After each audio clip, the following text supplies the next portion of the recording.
नमस्कार, स्वागत है सत्य समाचार की इस खास सीरीज आजाद भारत गुलाम क्यों के छठे दिन में। क्या कभी सोचा है कि हमारे देश की सबसे बड़ी ताकत हमारी युवा शक्ति आज किस राह पर चल रही है? सरकारी नौकरी की अंधी दौड़ और सोशल मीडिया के चकाचौंध भरे जाल में फंसे हमारे युवा, क्या यही है उनके सपनों की मंजिलें? इस वीडियो में हम एक कड़वी सच्चाई से आपको रूबरू कराएंगे, एक सच्चाई जो हर घर, हर क्लासरूम और हर मोबाइल स्क्रीन के पीछे छिपी हुई है। तो जुड़े रहिए, क्योंकि जो बात आज हम करने जा रहे हैं वो मेरे और आपके घर की बात है। हमारे देश की सबसे बड़ी ताकत, राष्ट्र के एकमात्र भविष्य, हमारी युवा शक्ति आज किस दिशा में बढ़ रहा है? सरकारी नौकरी की होड़ तथा डिजिटल दुनिया की चमक ने उन्हें दो ध्रुवों में बांट दिया है। न सपनों की स्पष्टता, न रास्तों की समझ। पर क्या ये उनकी गलती है या व्यवस्थाओं की विफलता? पढ़ाई खत्म होते ही या तो सरकारी नौकरी का टारगेट बना लिया जाता है या फिर वायरल वीडियो की दौड़ में कूद पड़ते हैं। तो अब सवाल ये उठता है कि क्या उनके सामने और कोई रास्ता नहीं है?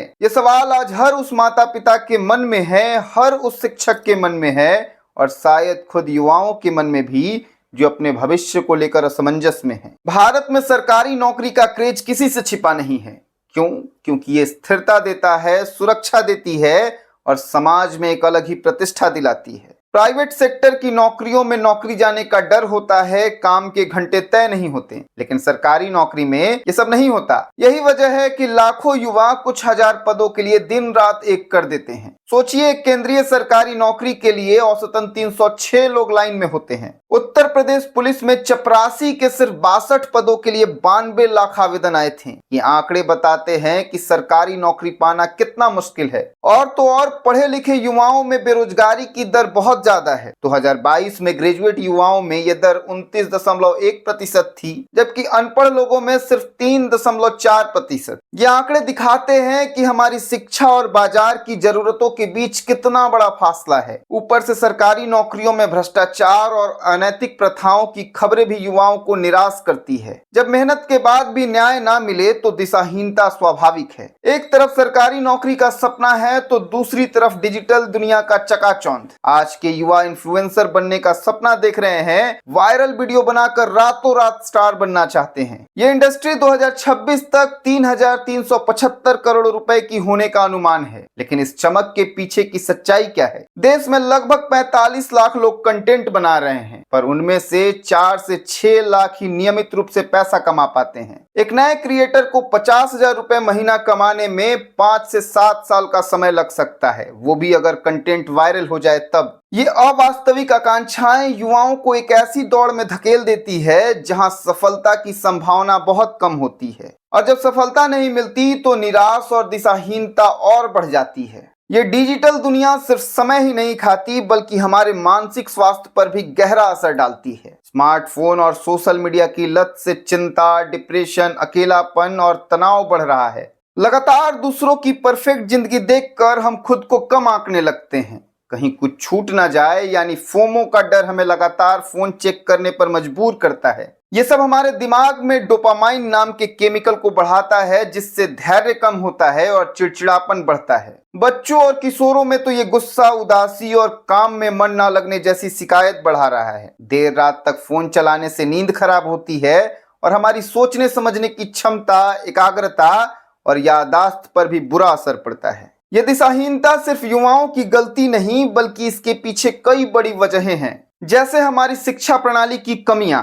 हमारी शिक्षा प्रणाली अभी भी रट्टा मारने पर जोर देती है, व्यवहारिक कौशल पर नहीं। उद्योग और शिक्षा के बीच तालमेल की कमी है, जिससे ग्रेजुएट होने के बाद भी युवाओं के पास नौकरी के लिए जरूरी स्किल्स नहीं होते हैं। शिक्षा का निजीकरण इसे और महंगा बना रहा है, जिससे गरीब और मध्यम वर्ग के लिए अच्छी शिक्षा पाना मुश्किल हो गया है। दूसरी बड़ी वजह सामाजिक या पारिवारिक दबाव। माता पिता अक्सर अपने बच्चों पर डॉक्टर, इंजीनियर या सरकारी नौकरी पाने का दबाव डालते हैं। लोग क्या कहेंगे का डर युवाओं को अपनी पसंद का करियर चुनने से रोकता है। ये दबाव उन्हें ऐसे रास्ते पर धकेल देता है जो उनकी रुचि या क्षमता के अनुरूप नहीं होता, जिससे वे जीवन भर असंतुष्ट रहते हैं। तो अब सवाल ये उठता है कि क्या हम इस दिशाहीनता से निकल नहीं सकते? जवाब है बिल्कुल निकल सकते हैं। हमें कई स्तरों पर काम करना होगा, जैसे शिक्षा में सुधार, अर्थात रट्टा मारने की बजाय व्यवहारिक और कौशल आधारित शिक्षा पर जोर दे। उद्योग के साथ मिलकर ऐसे कोर्स बनाएं जो बाजार की जरूरतों को पूरा करें।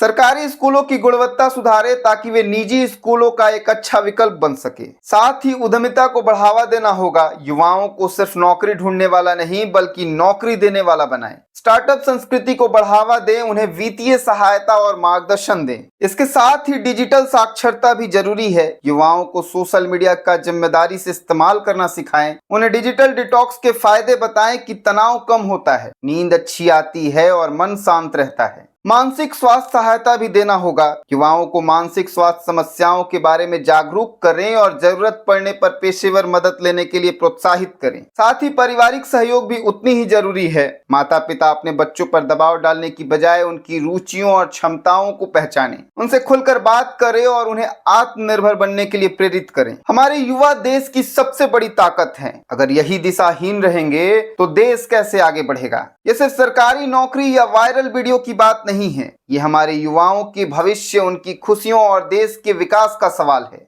हमें एक ऐसा माहौल बनाना होगा जहां हर युवा अपनी क्षमता को पहचान सके, अपने सपने को पूरा कर सके और देश के निर्माण में अपना सार्थक योगदान दे सके। भारत की युवा शक्ति आज दो राहे पर खड़ी है। एक तरफ सरकारी नौकरी का असुरक्षित सपना, तो दूसरी तरफ डिजिटल दुनिया की मृत तृष्णा। शिक्षा प्रणाली, सामाजिक दबाव और स्किल गैप ने उन्हें दिशाहीन बना दिया है। इस भ्रम से निकलने के लिए हमें शिक्षा में सुधार, उद्यमिता को समर्थन, मानसिक स्वास्थ्य पर ध्यान और परिवार में संवाद को बढ़ावा देना होगा। हर युवा में एक बदलाव की चिंगारी है, जरूरत है बस उसे सही दिशा देने की। यदि हम अभी भी नहीं चेते तो भविष्य के लिए देर हो जाएगी। तो ये था आज का छठवां कारण, एक ऐसा सच जो आपका, हमारा और इस देश की भविष्य को प्रभावित करने वाला है। मुझे उम्मीद ही नहीं बल्कि पूरी आशा है कि आज की ये बात आपको सोचने के लिए प्रेरित करेगी कि क्या हमारे युवा आज भी दिशाहीन हैं, और अगर हैं तो क्यों हैं, और इस अंधेरे से उन्हें कौन निकाल सकता है। हो सकता है जवाब आपके पास हो, या शायद आप ही वो जवाब हों। वीडियो यहीं समाप्त होता है। कल फिर मिलेंगे रात 8 बजे नए सवाल के साथ, सिर्फ सत्य समाचार चैनल पर। वीडियो पसंद आया है तो शेयर करें ताकि ये सवाल सिर्फ आपका नहीं पूरे समाज का बन जाए। जय हिंद।